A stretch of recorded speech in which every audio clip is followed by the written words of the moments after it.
2 महीने में बोर्ड के एग्जाम्स। आप में से हर एक बच्चा चाहता है कि वो 95, 97, 99% मार्क्स स्कोर करे। आप में से बहुत कुछ बच्चे कॉन्फिडेंट भी हैं कि वो कर लेंगे, लेकिन कुछ की आंख तो बस अभी अभी खुली है। टाइम बहुत कम है और गोल्स बहुत ज्यादा बड़े। सिलेबस तो खत्म होने को आया है, लेकिन अभी भी कहीं ना कहीं कुछ कमी महसूस हो रही है। डेट शीट तो आ गई है, लेकिन कॉन्फिडेंस अभी तक नहीं आया है। पता नहीं कहां रह गया है और रिवीजन स्टार्ट होने का नाम ही नहीं ले रही है। बोर्ड्स में 90% से ज्यादा मार्क कैसे स्कोर करें, ये हमारे हर एक वीडियो के नीचे कमेंट होता है और ये बेचैनी जायज भी। अगर आप भी इन ख्यालों से घिरे हुए हैं तो ये वीडियो सिर्फ और सिर्फ आपके लिए है। वीडियो को एंड तक जरूर देखना, लेकिन वीडियो को आगे देखने से पहले आपको मुझसे एक प्रॉमिस करना होगा कि आगे आने वाले 2 महीनों में आपके और आपके पढ़ाई के बीच में कुछ नहीं आएगा। खुद से प्रॉमिस करो कि अब आप सिर्फ और सिर्फ बोर्ड्स पे फोकस करोगे और कमेंट सेक्शन में लिखो I will score 95% above in boards. इस वीडियो में सिलेबस कैसे कवर करें ये नहीं बताने वाला। सिलेबस कंप्लीट करने के बाद आपको क्या करना है, किन चीजों पे ध्यान रखना है, इसके ऊपर बात करने वाले हैं, ताकि आप अपने बोर्ड के एग्जाम्स में मैक्सिमम मार्क्स स्कोर कर सके और अपने रिलेटिव्स, अपने फैमिली मेंबर और दोस्तों को सबको खुश कर सके। और अगर अभी भी आपका सिलेबस कंप्लीट नहीं हुआ है तो science and fun education channel पे आपको हर एक क्लास के बेहतरीन 1 शॉट्स मिल जाएंगे। जाके अपना सिलेबस कंप्लीट कर लो, क्योंकि भाई टाइम नहीं बचा। तो अब सीधा मुद्दे पे आते हैं कि बोर्ड्स में 95% से ज्यादा मार्क्स स्कोर करने के लिए क्या करना होगा। सबसे पहली चीज, टाइम को अपना बेस्ट फ्रेंड बना लो। आप टाइम को कितना इफेक्टिवली यूज करते हो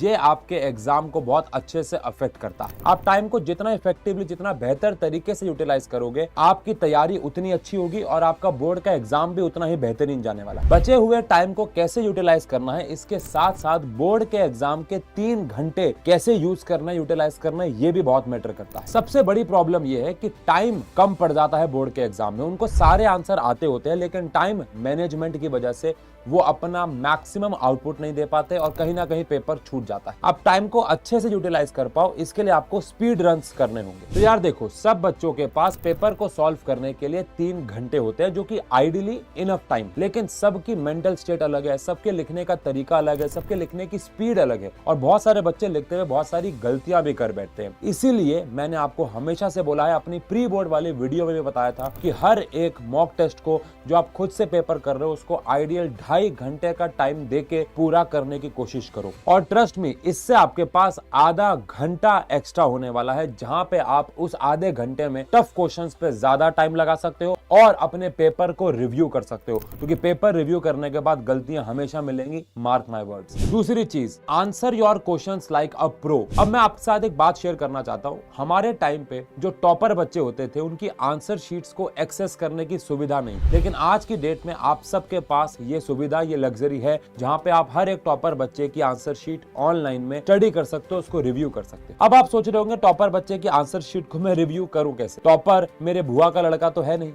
मुझे पता था आप ये सवाल जरूर पूछोगे, इसलिए मैंने डिस्क्रिप्शन में पिछले 5 साल के सारे सब्जेक्ट्स के टॉपर्स की आंसर शीट का PDF लिंक डाल दिया है। और डिस्क्रिप्शन तक जा ही रहे हो तो वीडियो को लाइक जरूर कर देना, इससे मुझे पता चल जाएगा कि जो रिसोर्सेज मैंने आपके लिए मेहनत से इकट्ठे किए हैं, क्या उसका इस्तेमाल हो भी रहा है या नहीं। जैसे ही आप आंसर शीट को रीड करोगे, आपको इन बातों पर ध्यान देना है। क्या टॉपर ने आंसर्स को सीक्वेंस में लिखा है? क्या टॉपर ने साइड में मार्जिन छोड़ा है, और अगर छोड़ा है तो कितना मार्जिन छोड़ा है? उसने आंसर को कैसे रिप्रेजेंट किया है? डायग्राम बनाए हैं या नहीं बनाए हैं? पैराग्राफ फॉर्म में आंसर किया है या पॉइंटर फॉर्म में आंसर किया है? 4 मार्क्स के क्वेश्चन को कैसे किया है और 1 मार्क के क्वेश्चन को कैसे किया है? आंसर शीट को एनालाइज करने का एक ही मकसद है, ताकि आप एग्जामिनर का माइंड सेट समझ पाओ कि वो कौन से क्वेश्चन के आंसर को किस प्रकार के नंबर देते हैं, और उस पैटर्न को समझ के आप भी उसको ट्राई करो और बेहतर नंबर लेके आ पाओ। और इसके लिए आपको खुद से भी प्रीवियस ईयर के पेपर्स लगाने होंगे और अपने आंसर्स को टॉपर के आंसर से मैच करना होगा। अच्छा, इसमें आपको एक स्किल सीखना है, art of scoring marks in first 15 minutes. Paper reading time में आपको सबसे पहले ये डिसाइड करना है कि कौन सा क्वेश्चन आपको सबसे बेहतर तरीके से आता है। अगर आपको सारे ही क्वेश्चन बहुत बेहतर तरीके से आते हैं तो सीक्वेंस मेंटेन करने की कोशिश करनी है। बट कहीं ना कहीं अगर आपको लगता है कि आपको कुछ क्वेश्चन बहुत ज्यादा अच्छे से आते हैं, तो पहले 15 मिनट में वो क्वेश्चन आपको अटेम्प्ट करने हैं, जिससे आपका कॉन्फिडेंस बिल्ड होगा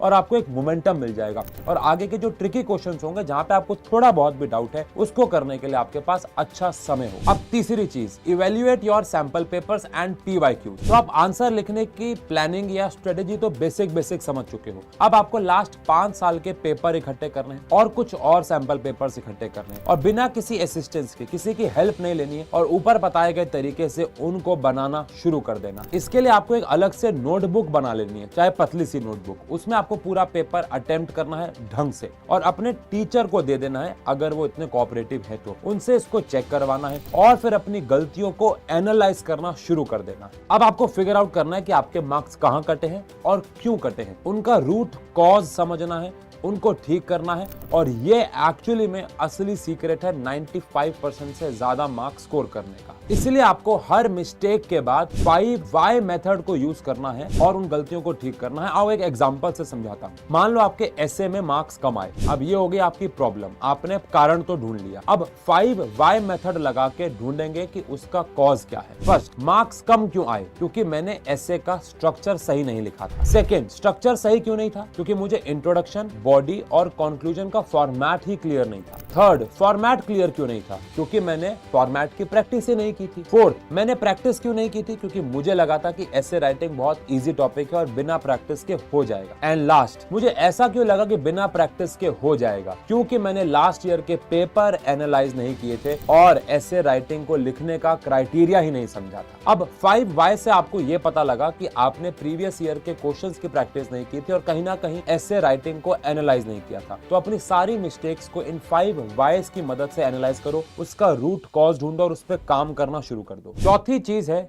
रिवीजन स्ट्रेटेजी। आई होप आप सबका सिलेबस जो है वो अभी तक कंप्लीट हो गया होगा या होने ही वाला होगा, क्योंकि आप सबको इस मंथ में तो कंप्लीट करना ही होगा, क्योंकि अगला महीना यानी जनवरी आपको रिवीजन के लिए देना बहुत बहुत बहुत क्रूशियल है। रिवीजन करने के लिए हम लोग सब्जेक्ट एंड चैप्टर्स को 3 पार्ट्स में डिवाइड करेंगे। मैथ्स का एग्जांपल लेके समझते हैं इसको। जिनको एलजेब्रा, ट्रिग्नोमेट्री टफ लगती है और इसमें सबसे ज्यादा मार्क्स भी कटते हैं मान लो, तो इसको रेड जोन में रखना है। तो रेड जोन में कौन आ गया? एलजेब्रा आ गई और ट्रिग्नोमेट्री आ गई। सिमिलरली जिसमें आप कंफर्टेबल और थोड़ा सा दिमाग लगाने के बाद समझ जाते हो, उसे येलो जोन में रखें। लेट अस सपोज प्रोबेबिलिटी और मैट्रिसेस चैप्टर हो गया। और जिन टॉपिक्स को आप बहुत इजीली कवर कर लेते हो उनको आप ग्रीन जोन में रखोगे। Let us suppose geometry. अब आप कमेंट सेक्शन में जरूर बताइएगा कि आपके लिए रेड जोन वाले टॉपिक कौन से हैं और मैं आपसे वादा करता हूं कि साइंस एंड फन एजुकेशन पे हर एक टीचर तक वो पहुंचाऊंगा, इवन मैं, और उन टॉपिक्स के ऊपर लाइव या रिकॉर्डेड वीडियोस आपको जरूर मिलेंगी। अब हमें हर एक सब्जेक्ट के लिए ये तो करना ही करना है, यानी 3 जोन्स बनाने हैं।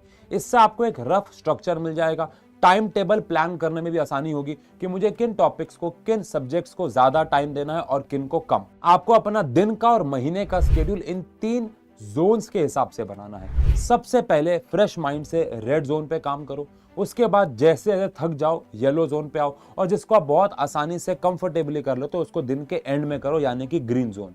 आपको YouTube पे बहुत सारी वीडियोस मिल जाएंगी जहां पे लोगों ने आपको, टीचर्स ने आपको 95% से ज्यादा मार्क्स स्कोर करने के लिए बताया है। सब आपको अपने तरीके से कुछ ना कुछ बताना चाहते हैं, लेकिन आप जितनी मर्जी वीडियोस देख लो, जब तक आप अपना 100% एफर्ट नहीं मारोगे, मार्क्स स्कोर वीडियो देखने से नहीं होने वाला। एक चीज पे फोकस करो और वो है मेहनत और लगन। 2 महीने तक सर झुका के सिर्फ और सिर्फ पढ़ाई पे ध्यान दो और अपना 100% फोकस सिर्फ और सिर्फ पढ़ाई पे लगाओ। और जाते जाते चैनल को सब्सक्राइब जरूर करना, और अगर अभी तक वीडियो को लाइक नहीं किया तो लाइक जरूर कर देना। Thank you so much.